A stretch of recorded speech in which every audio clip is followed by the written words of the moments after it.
Up till this point, I've read more than 350 fantasy books, so I figure let's create a list of those books that really blew my mind, that were unique and that are pure creative genius. So here you have those top 20 books, and I think that you will be very surprised to the books that I have in the 15th, in the 7th and in the 4th position. In the top 20, let's start with a duology that it's from an author that I discovered this year and that I'm falling in love madly, and that is The Elements of Cadence by Rebecca Ross. The magic, it's so beautiful. Everything feels very different. We'll have a lot of Scottish lore. There are adult characters and we'll see 4 different points of view here. There's a little bit of romance, but it's honestly not steamy. The story, it's a mystery at its core, and we'll need to figure out why in this island the girls have been kidnapped. It's not only beautifully written, being descriptive, but not yet reaching the purple prose state,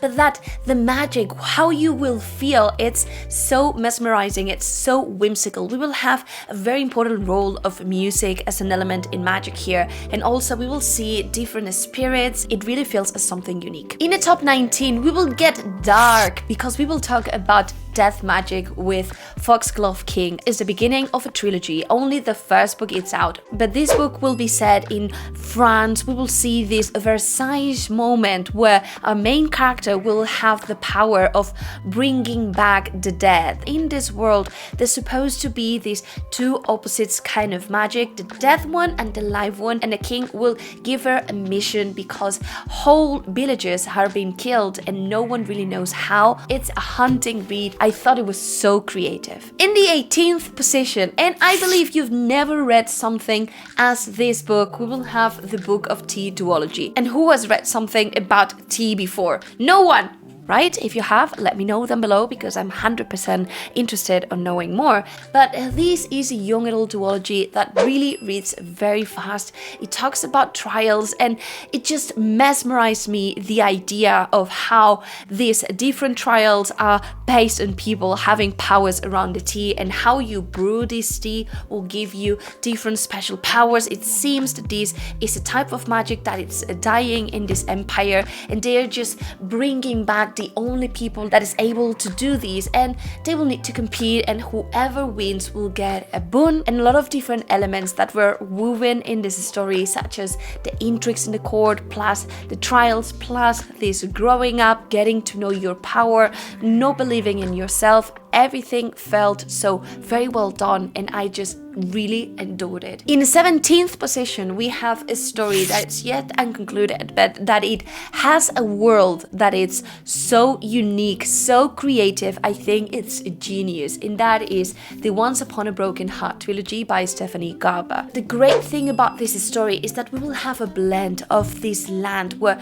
the magic is vibrant, where there are different curses, different creatures, and they are embodying pure, core, raw magic. And we'll have these creatures kind of like living together with the royals. The story at its core has a lot of slow burn, and everything about this world seems beautiful and magical. In the position number 16, we have another young adult duology that it's concluded and that it's beautiful, and that is Strange the Dreamer by Laini Taylor. This is one of my favorite stories of all time.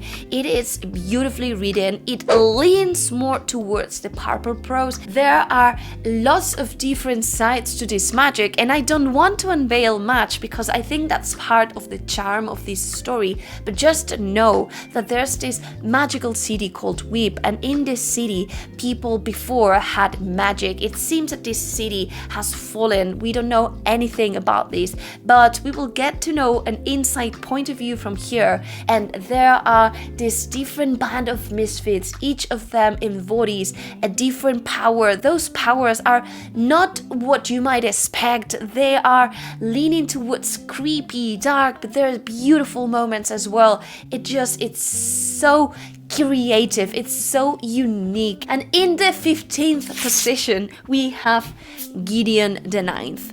This is the most unique story that I read in a long time.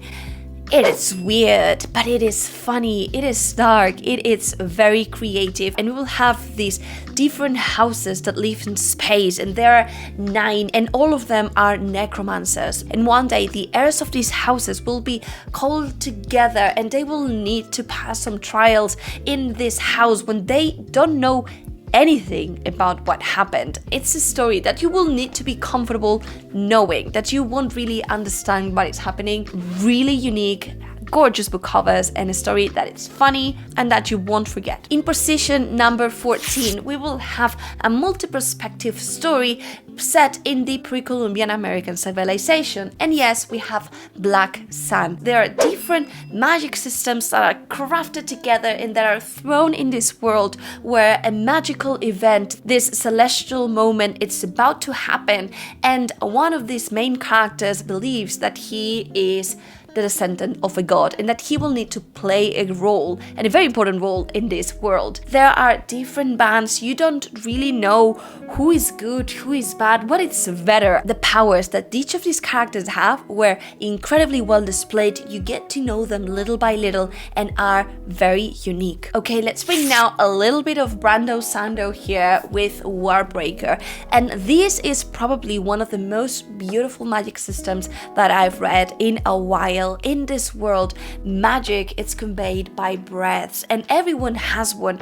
You can give yours away, and at the same time you can accumulate. And if you accumulate this power, you can not only modify reality, but you can also see colors more brightly. And that was beautiful. This book has also a great blend of politics, of religion, of romance, of adventure. We will follow mainly 2 main sisters that, against all odds, have different fates to what they believe they will. There's also a perspective of one character that is a god, but he does not believe he is.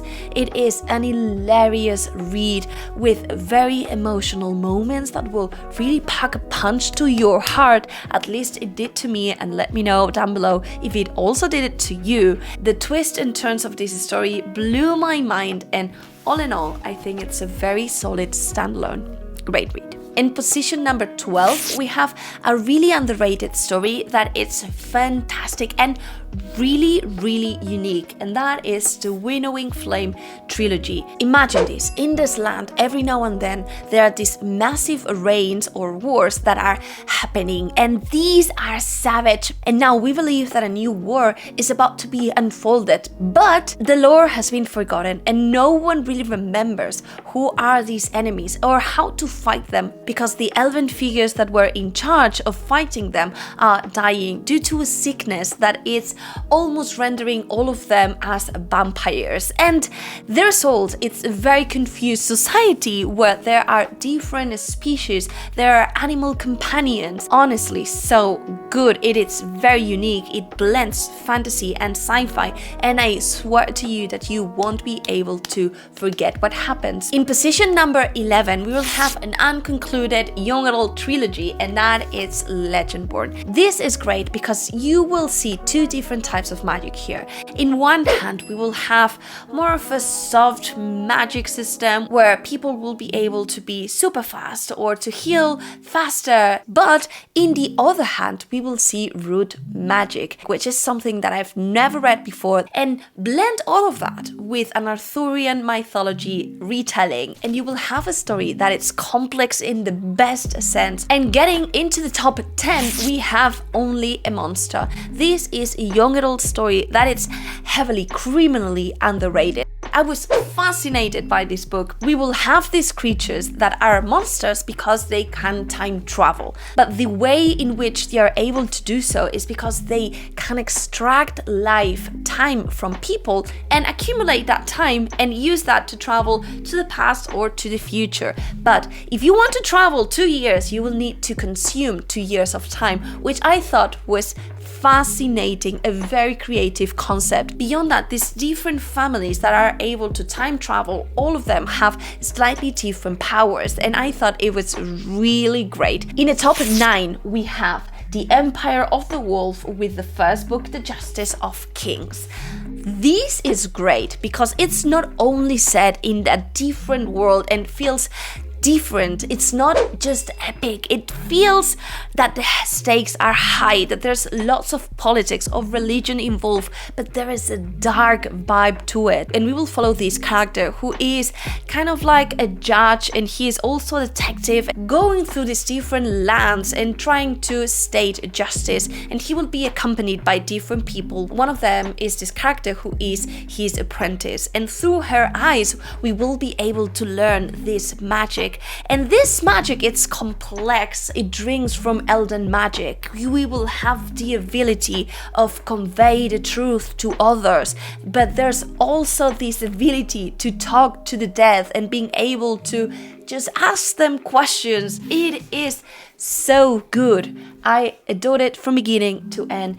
It is a story that needs to be taken a little bit slowly because there are lots of politics involved. In position number 8, we have The Drowning Empire by Andreas Stewart, first book, Bone Shard Daughter.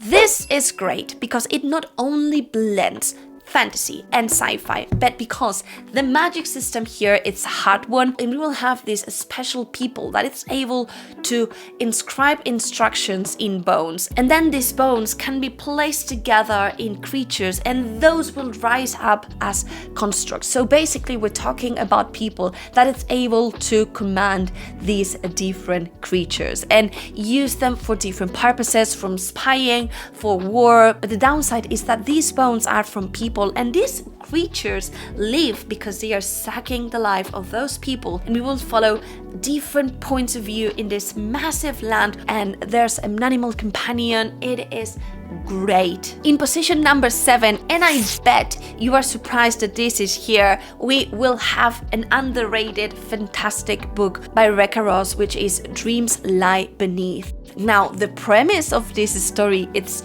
fascinating. We have this land that has been cursed, and as a result, people, when they dream, they might have nightmares. The thing about these nightmares is that needs to be recorded because every new moon in this land, the nightmares are coming to life, and we will have these different magicians that need to fight these nightmares. Therefore, every time they are recording these nightmares because they want to know what they are going to be facing.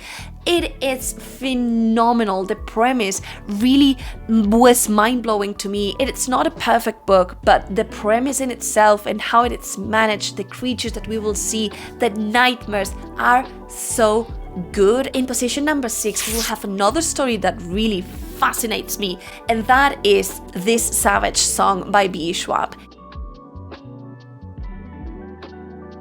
The premise of this book is that violence breeds monsters, which is like genius. We will have these shadowy creatures, these vampires, and the most dangerous of all, those that are created because something just terrible, unspeakable happened. In here we'll have one of these points of view of this monster that it's able to kill people if he plays the violin. How amazing is that? And in this story we'll have very interesting themes, especially what it means to be a monster. In the top 5 we will have The Black Prism.